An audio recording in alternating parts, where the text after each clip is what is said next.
Have here. Happy Easter. Can I open this now? I don't know. Who is this from? It's from somebody who remains anonymous. Okay. Oh my goodness, what in the world do we have here? Yeah. Yeah, I'm probably going to need, because I can't get this. Hold on.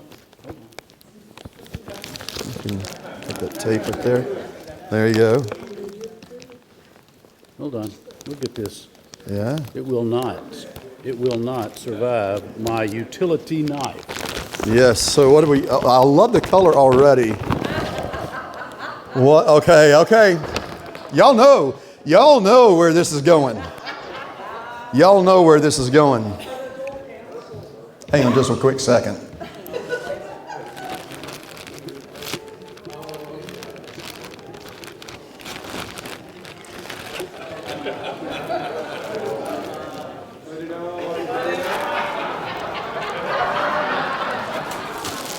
Here's David.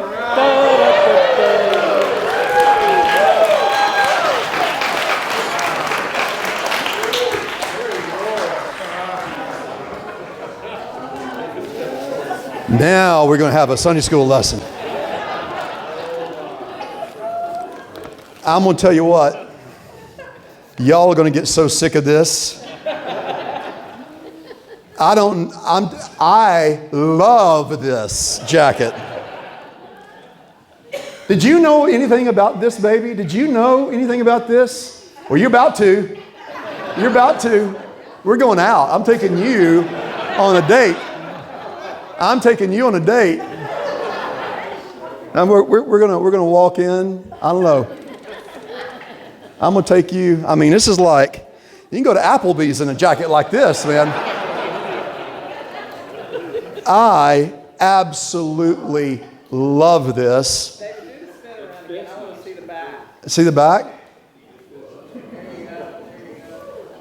I'm going to tell you straight up, Easter at Christ Presbyterian Church will never be the same.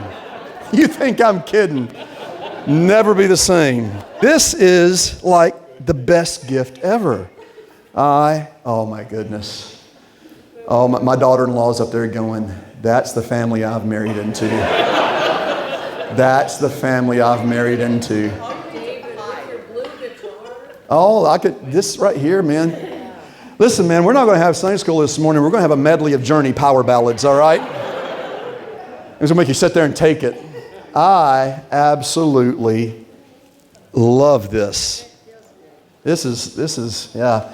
I don't even think I need, I just think I'm just going to stand here and let y'all take it in. All right. Well, how do we go from this to the book of Exodus? Even more dramatic than this jacket is the drama of redemption in the book of Exodus. And I also thought maybe we would have time because I know that my sermon this morning and some of the things that I said probably raised a few questions, and I didn't have time to get into all of the ins and outs when I said things along the lines of a Roman doctrine of the Lord's Supper, or a Roman doctrine of the Mass. The Eucharist is soteriologically, metaphysically, theologically, anthropologically, and Christologically contradictory. Why do I say those kind of things, and why is it important for us to sort of wrap our heads around these things? And I wouldn't say anything out of disrespect or trying to be flippant or dismissive, but to say this is not just a matter of tomato. You say this about it, we say that it's the same thing. No, it's actually not the same thing whatsoever. And actually, out of respect to the Roman Catholic communion, we dare not say that what we do in the Lord's Supper is the same thing as what's going on in the Mass. Out of respect for the Roman Catholic communion, we cannot say it's the same thing. And out of respect to their official conciliar documents, I am a damned man. I am a man under the anathema of Rome. Trent has never been suspended. So it's not me being disrespectful, it's actually me honoring their official documents and what they officially believe. Now, of course, I don't know how you condemn anybody wearing something like this, but anyway, I'm actually, as spectacular as this garment is, I'm actually, Isaiah 61:10, clothed in a robe of Christ's righteousness. So I'm not worried about the anathema of Rome. I am covered in the robe of Christ's righteousness. And I cling to that because I'm a sola scriptura. I'm a sola scriptura Christian. And so if you want to unpack some of those things, we can. So let me kind of walk through the remainder of this handout, and that's going to set us up moving forward to continue going through the book of Exodus. And we're going to be pretty quickly here at the crossing of the Red Sea, the giving of the Ten Commandments. I mean, from this point forward in Exodus, if you thought the plagues were dramatic, if you thought the threatenings of the Lord, the hardening of Pharaoh's heart, if you thought those things were dramatic, what is ahead of us in the book of Exodus? Just buckle up is the only way I know to say it. So let me go ahead and read here, just kind of set our mind back on where we are. I'm going to read verses 42 of chapter 12 through 43 of chapter 12 through verse 10 of 13. And the Lord said to Moses and Aaron, "This is the statute of the Passover. No foreigner shall eat of it. But every slave that is bought for money may eat of it after you have circumcised him. No foreigner or hired servant may eat of it. It shall be eaten in one house. You shall not take any of the flesh outside the house, and you shall not break any of its bones. All the congregation of Israel shall keep it. If a stranger shall sojourn with you and would keep the Passover to the Lord, let all his males be circumcised. Then he may come near and keep it. He shall be as a native of the land, but no uncircumcised person shall eat of it. There shall be one law for the native and for the stranger who sojourns among you." All the people of Israel did just as the Lord commanded Moses and Aaron, and on that very day the Lord brought the people of Israel out of the land of Egypt by their hosts. The Lord said to Moses, "Consecrate to me all the firstborn. Whatever is the first to open the womb among the people of Israel, both of man and of beast, is mine." Then Moses said to the people, "Remember this day in which you came out from Egypt, out of the house of slavery. For by a strong hand the Lord brought you out from this place. No leavened bread shall be eaten. Today in the month of Abib you are going out." And when the Lord, think about that. Just that line. I glossed over it too quickly. Imagine you were an Israelite and how for years you have lived under the dehumanizing servitude, and you hear, "Hey, this month you're going out. This month you're getting out of here. Today in the month of Abib you are going out. And when the Lord brings you into the land of the Canaanites, the Hittites, the Amorites, the Hivites, and the Jebusites, which he swore to your fathers to give you, a land flowing with milk and honey." In other words, this is not something that the Lord is pivoting and doing. This is not reactionary on the Lord's part. This goes all the way back to Genesis 12 to 17 when Yahweh said to Abraham, you will be the father of many nations. Your offspring will be more numerous than the stars you can even begin to count. A land was promised to Abraham, and this was more than a real estate deal. This was a covenantal promise. It is being reiterated here. We're going to hear it again in Joshua 1 to 9. "I will give you every place you set your foot. I am leading you to lead these people, to give to them the land that I swore to their forefathers to give them." What's the point? Yahweh does not forget his promises. He does not forget or turn back on his promises. It's a land flowing with milk and honey. "You shall keep this service in this month. 7 days you shall eat unleavened bread. And on the seventh day there shall be a feast to the Lord. Unleavened bread shall be eaten for 7 days. No leavened bread shall be seen with you, and no leaven shall be seen with you in all your territory.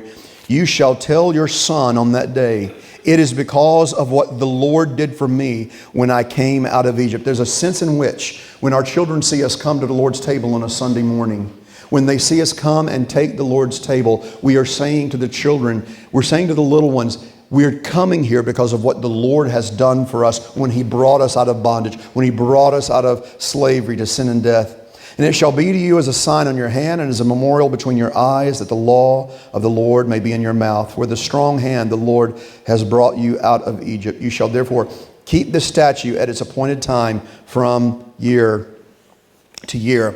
Now, we've been through this handout a fair amount, and so what I want to do is just jump in where we have left off. A couple of things just by way of review. You have here a biblical basis for the fencing of the table. You have this You have this set of parameters in the earlier part here of the instructions of the Lord to Moses that no uncircumcised person is to partake in this service. Why? Not because circumcision is a sign of Jewish ethnicity, but is a sign of the gospel promise that Passover is a picture of.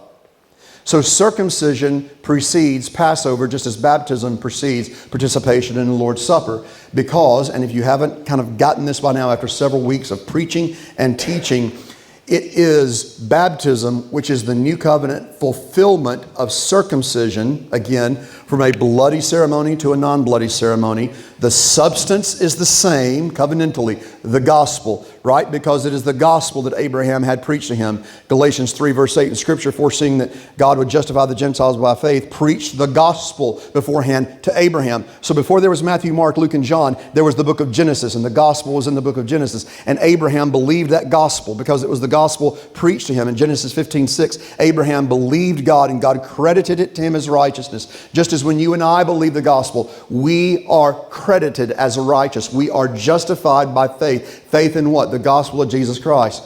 And so the substance remains the same. It's the gospel from old covenant to new covenant. But the outward sign changes from bloody circumcision to non-bloody baptism. Similarly, Passover to the Lord's Supper. Yeah.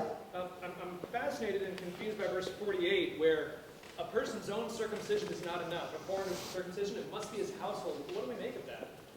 What do we make of household circumcision? We make two things. One, we see that that the households are circumcised on the basis of the covenant head being circumcised, which is why we baptize not just believers, but their children as well. The other thing we make of it is that circumcision is something that was practiced all throughout the ancient Near East. It wasn't just ethnic Jews that practiced it.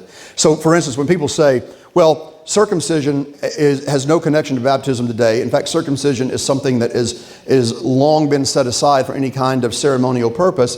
It has no connection to baptism. So when you Presbyterians try to make that connection, you got to realize that circumcision was simply a sign of Jewish ethnicity, kind of a physical sign of Jewish ethnicity. The problem was that would be a terrible sign of Jewish ethnicity because all kinds of peoples and nations and tribes circumcised for various reasons, cultic, different reasons. And so it wasn't a sign of Jewish ethnicity, but Romans 4:11 makes it plain that Abraham received circumcision as a sign of the righteousness he had by faith. I mean, so Paul tells us that the reason Abraham was circumcised was because he believed the gospel. And of course his 8-day-old children. And so this circumcision was to be a circumcision that was, and the proper term here in terms of Old Testament studies is cultic. Now don't think of cults like JWs and Mormons and that kind of thing, but it's talking about the covenant community, the covenant cultus, the covenant community circumcision, which was a sign of belonging to Yahweh, a sign of believing Yahweh's gospel. And that was the line of demarcation between those who would participate in Passover and those who wouldn't. And the emphasis on household was because God works through households. Here's the thing.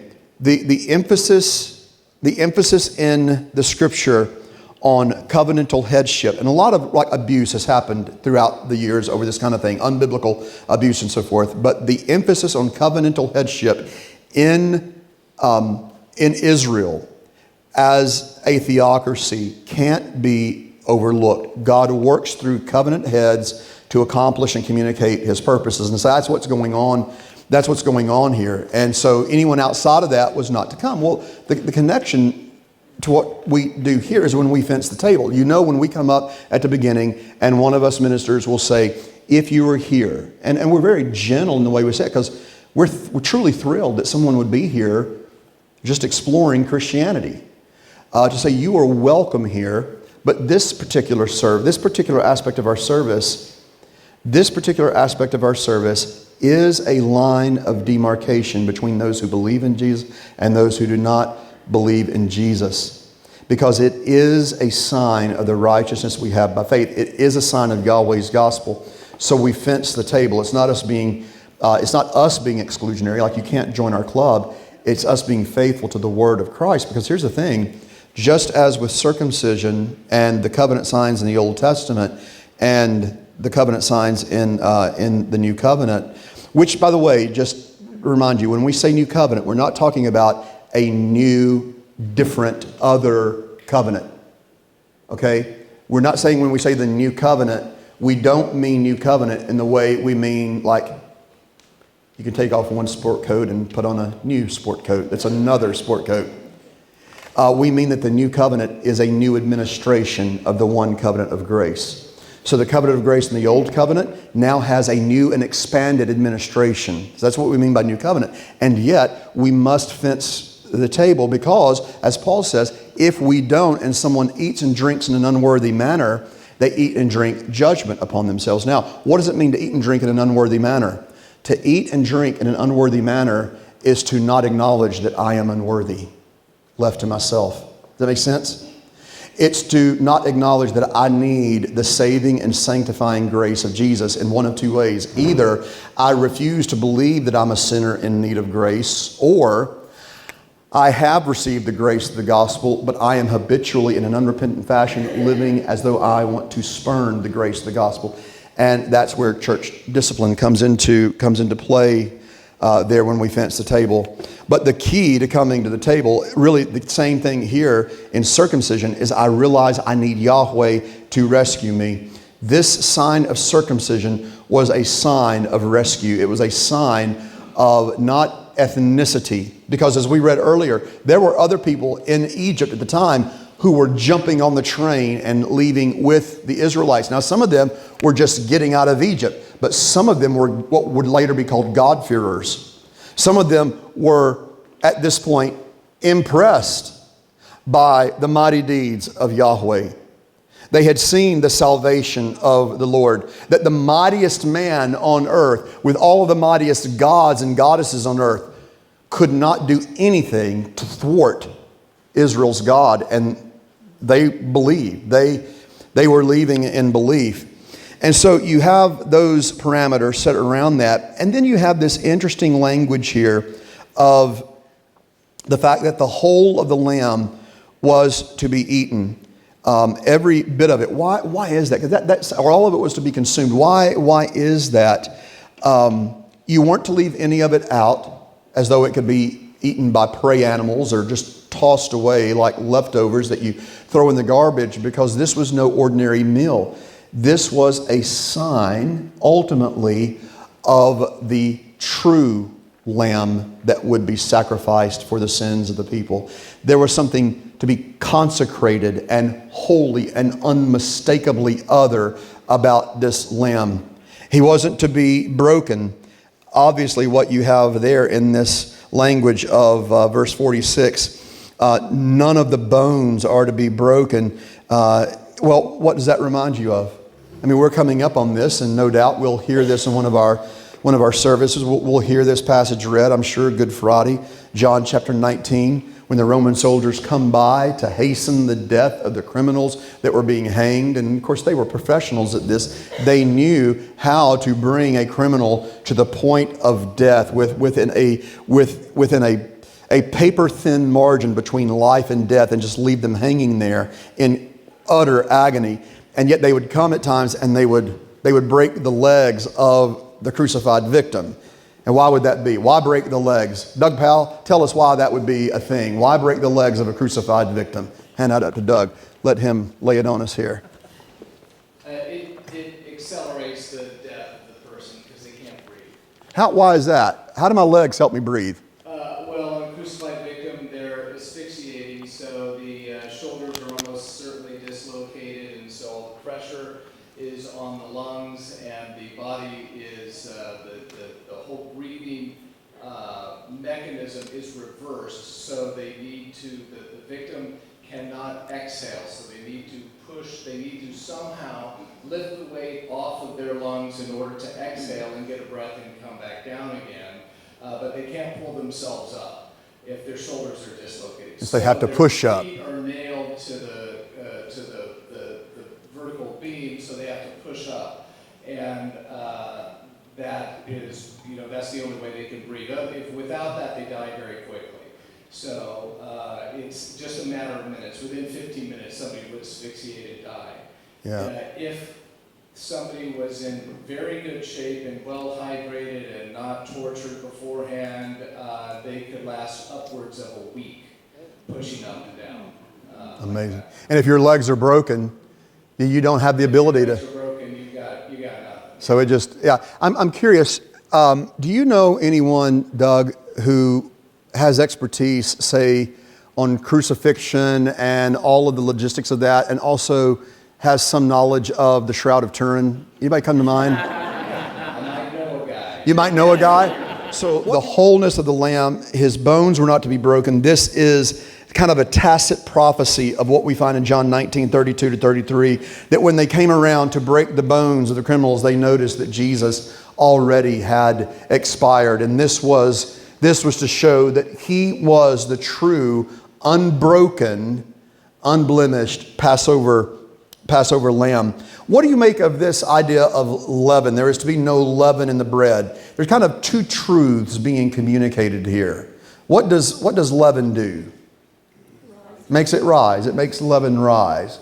Sometimes when Diane making banana bread, she'll tell me not to jostle around in the kitchen, or not to, make, because, if a cake is baking and you make too much commotion, it can fall. Bread rises, cakes rise. You have to have a leavening agent, but leaven takes time. And that's something they didn't have. And so to not have leavened bread was from then forward, theretofore, to be a reminder, man, this happened in a hurry. God's rescue came, and there was no stopping it. He told us it was time to leave, and we had to leave. And they plundered Egypt on the way out. Of course, as you know, Pharaoh's going to think better of it, and he's going to chase after them, which is not going to work out very well for them. But we also see, of course, that leaven has kind of another, how would I say this, meaning in Scripture when Jesus speaks of the leaven of the Pharisees. And what does he mean by the leaven of the Pharisees? What does a little bit of leaven do? It doesn't take a lot of leaven to leaven a lump. And he's saying that the leaven of the Pharisees is their sin and their hypocrisy and their legalism. Beware of that leavening agent, because it has a spreading effect and it gets everywhere. And so the children of Israel are being told, the leaven of sin must not be among you. On the one hand, this is a quick operation. You have to get out of town quickly. You don't have time to wait. Take it and eat as you go, because I am rescuing you. And this is going to be a sign for everyone. There will be no waiting around. There will be no negotiations. There will be no hesitation. You are being rescued and delivered. And at the same time, the meaning is also that sin is not to be named among the people. Now, I want to conclude here, interestingly, with just a little bit of a reference to Spurgeon. I hope you've had a chance to read this quotation. Interestingly, Spurgeon, a Baptist, says it so beautifully, as he says most everything beautifully. The connection of Jesus as the Lamb, Jesus as the Lamb, who is the true fulfillment. And he's talking about this in the context of Sunday school and teaching children how to read the Old Testament, that Jesus is the true Passover Lamb. I wish he was more consistent in the way that he read the connection between not just the Passover and Jesus, but circumcision and baptism. But alas, that's not what he did. He realizes now his mistake. But anyway, and I don't say that flippantly. I mean, he realizes now that there was a rich aspect of biblical theology but I mean, we're so thankful for Spurgeon, right? So thankful for him. But in all of this, do you see in this little tidbit, teach your son, this is why we are doing it, the importance of us in our practice of the sacraments to make sure that our children know why they were baptized. One of my great laments here at Christ Pres is that there have been so many children baptized here over the years as infants who grow up, and maybe they go off to college and they have a renewal of their faith, and they recommit their lives to Christ, and they want to show that they are recommitting their lives to Christ, and so they get rebaptized. Now, on the one hand, there are worse crimes than a person wanting to be baptized, right? So I'm not trying to be disrespectful or condemnatory, certainly, of anyone. There are worse crimes than somebody saying, I want to identify with Christ in baptism. And in some ways, it is not something that we can blame them for. Why? Because I think as a minister in the PCA, apparently have not done a good enough job helping kids know that their baptism that they experienced, if they're Presbyterian, they were baptized as an infant, that baptism means something. And they are taught about that baptism and reminded of that baptism and all the promises that were made theirs. What they want is a sacramental sign. You see, as Christians, we're spring-loaded for a sacramental sign that points to Christ, so that through it we can also point to Christ and say, we believe. And so they say, I want to be rebaptized. And then they'll end up getting rebaptized, not because they're trying to be aberrant biblically or even, self-consciously trying to deny Presbyterian theology. I think it's because we have not done an appropriate and thoroughgoing enough job of teaching them what their baptism actually means. I want to see us change that here moving forward. The reality is they do have a sign that they can lay hold of and say, I have rededicated my life to Christ. I want to out myself as a follower of Christ. And it's called the Lord's Supper. And that's what that is for us every single week. The Lord's Supper, we are outing ourselves as followers of Christ. And as I said this morning, it's not just that we're outing ourselves, we're calling out the devil and telling him it's time to shut up. It's a victory lap that we take when we come. And yet our children need to be taught what these things mean. We have, and for those of us with young children here, think of it this way. For those of us with young children or grandchildren, we have, Lord willing, if He gives us life and breath, years and years ahead of us for them to be taught every single Sunday, here's what the Lord's Supper means. Here's why we do it. And on the days of the month where we take in folks to be baptized, we can point to that and say, remember your baptism. Here's what it was about. One of the things that we did years ago at a church that I planted, I keep rubbing my velvet jacket here. You ever notice that? I'm just like, can't get enough of it.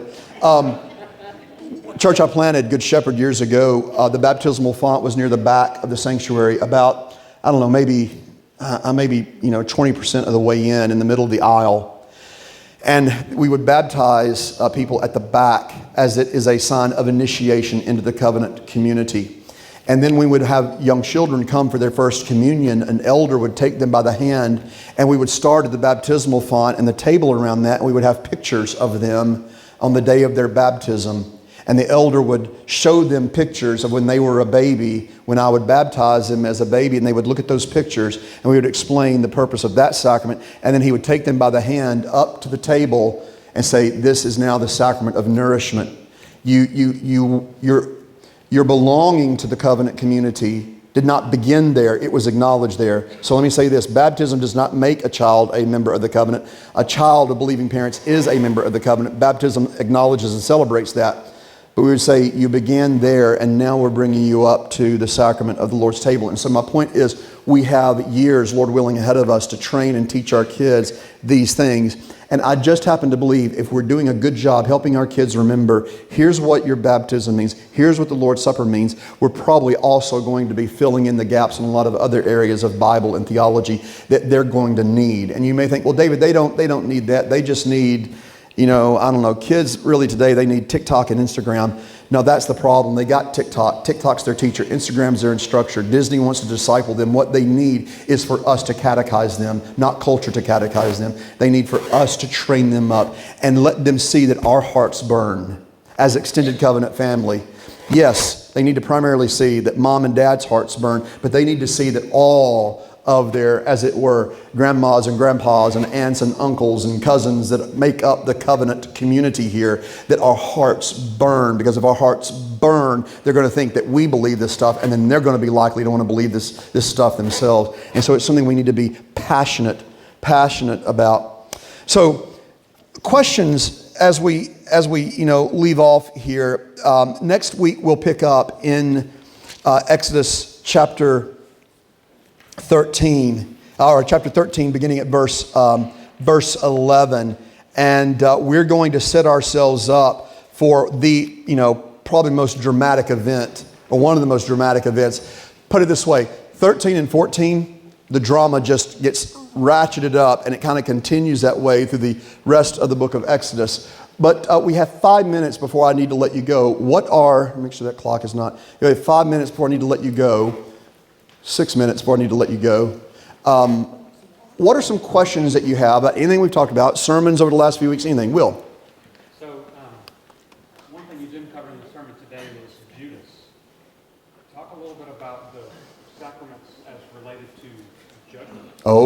my goodness. Okay, y'all hear this? This is good. This is good. We got to think biblically. Was it only in the Old Testament, was it only those who never committed apostasy against Yahweh who were circumcised? No. The children of the covenant were circumcised. If they grew up and rejected Yahweh, that circumcision was a sign of judgment against them. All of the sacraments, the two of the Old Testament, circumcision and the Lord's and Passover, and in the New Covenant, baptism and the Lord's Supper, are signs, yes, of salvation, signs of the gospel promise of redemption and liberation from sin and death. But they are also signs of judgment if the gospel proclaimed in the sacraments is spurned or repudiated. So Judas is sitting there in the upper room. You can imagine the disciples think this is just another Passover meal. They've had a couple of these before, no doubt, with Jesus, but there had to feel something a little bit different about this particular night. Something a bit unsettling, I am sure. And why not? Because truthfully, the darkest moment in their lives was about to begin, and at the same time the holiest, most sacred moment of their lives is about to begin. But when Jesus drops this on them, they've been with him for going on 3 years, and when he says, one of y'all is about to betray me, and they start asking, is it me? Is it me? Is it me? And there's actually something that is a healthy bit of self-reflection there. Had any of the disciples said, well, I mean, some of them with Peter, I will never deny you. I will go to Jerusalem and we'll die with you. And Jesus, oh, you'll go die with me? You know, Peter, before the rooster crows, you'll deny me 3 times. Because you remember that. But at this moment, in the sacredness of this moment, there is self-reflection. Is it me? Am I going to be the one? And then Judas says, is it I? And again, what has Jesus done? He has dipped the morsel and given it to Judas. Not because Jesus, by giving that morsel, is under any delusion that Judas believes in his messiahship. Jesus knows that Judas is the son of perdition and that his fall and his judgment was predestined before the foundation of the world. He gives that as a sacramental sign, not of Judas' redemption. It's a sign of his judgment, which should chill us to the bone. And to realize that this Jesus with whom we have to do, this tri-personed God with whom we have to do, is not to be trifled with. And so the sacraments are signs of both salvation and judgment, because there's never a moment of salvation in the whole of the Bible that does not come concomitant with a manifestation of judgment. Always. Passover. They enjoyed the Passover meal and all that was promised with it. But how do you think the lamb felt about it? Okay? Adam and Eve. Genesis 3:21. God takes away their fig leaf onesies and gives them garments of skin. They're covering. You like that onesie comment, right? Now you're thinking, now the only thing you can't get out of your mind is a fig leaf onesie. You can't unsee it. Well, just take another look at this, and that'll get your mind off of it, right? But their fig leaf onesies are taken away, and they are covered with garments of skin. Salvation, deliverance, covering. And yet judgment befell whatever animal. Judgment befell whatever substitute had to give up their hide, literally, so that our first parents could be covered. The cross itself, salvation, Jesus on the cross delivering us from our sin, paying for our sin. And yet what was Jesus doing? Satisfying the wrath of God by enduring the wrath of God. Right? And that's the point of the word propitiation, which, as I've said many times, is the most beautiful word in the whole of Scripture. Propitiation, the Greek word hilasterion. It means a satisfaction of wrath. So anytime there's salvation, there must be a judgment-based satisfaction of wrath, because God cannot play fast and loose with his character. He can't play fast and loose with his character and say, well, sin doesn't matter. No big deal. No biggie. No. Sin is a big deal because God is a big deal. And so in Judas' case, the delivering of the morsel, the handing of the morsel to Judas was a sign of his condemnation. Notice that Jesus doesn't say to Judas, come on, man. Think twice about what you're about to do. Come on, man. No. What you have to do, go and do quickly. And I tell you, what happens in the life of Judas is tragic. But there's a reason I said very sincerely, I am more Judas by far left to myself than I am the disciple John reposing upon the breast of Jesus. We all like to think of ourselves, well, I wouldn't be as big mouth and full of myself as Peter. I would be like the disciple John. I would be like, you probably feel that way now because the Lord's grace has made you like the disciple John. The Lord's grace has made your heart tender and desirous of intimacy with Christ. But left to ourselves, we're far more Judas than we are John. And so the good news, the gospel, is that every time I take the bread and the wine, I'm exchanging a morsel of redemption. I'm taking a morsel of redemption, and Jesus is taking the morsel of retribution. I drink a cup of blessing because he drank the Judas cup. And I'm the Judas, right? I'm drinking the cup of blessing, and he drank the cup of the wine of God's white, hot, burning fury, down to the last bitter drag. And so in the sacraments, and that's why it is so important, on the one hand, that we fence the table and that we lovingly, tenderly carry out church discipline as elders in the church. And it's also important, I say with baptism, why we teach our kids to remember your baptism. Our kids have always had in our house, we got pictures, like everybody, you got pictures up in the house. All over your house, you'll have pictures of family, pictures of special events, maybe vacations or whatever. There's about to be a new portrait hanging in the living room at the Wilson house before time. I'm just saying.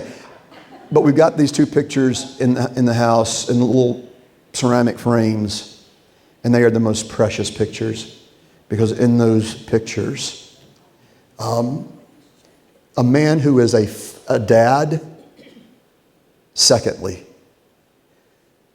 but in the pictures, a minister of the covenant first is holding two babies when Luke and Lydia were baptized, because I never wanted them not to have a visual reminder of the day that happened so that they could know.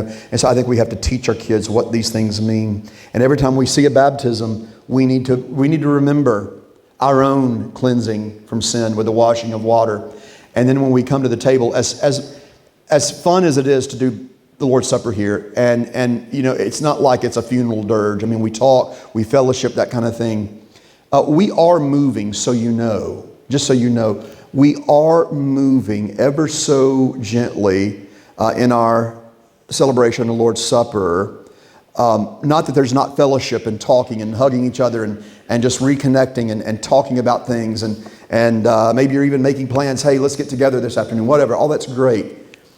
But we want the Lord's Supper to feel a little bit less like a tailgate party and a little bit more like a celebration of the fact that we have been delivered from the house of bondage, from the house of slavery.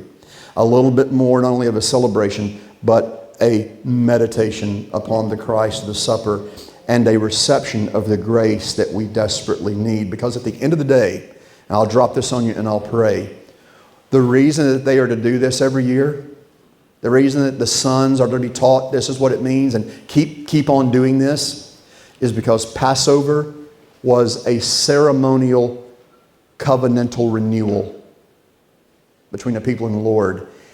And every single Sunday, our worship service, and I know most of the time we think about worship service, what am I thinking of?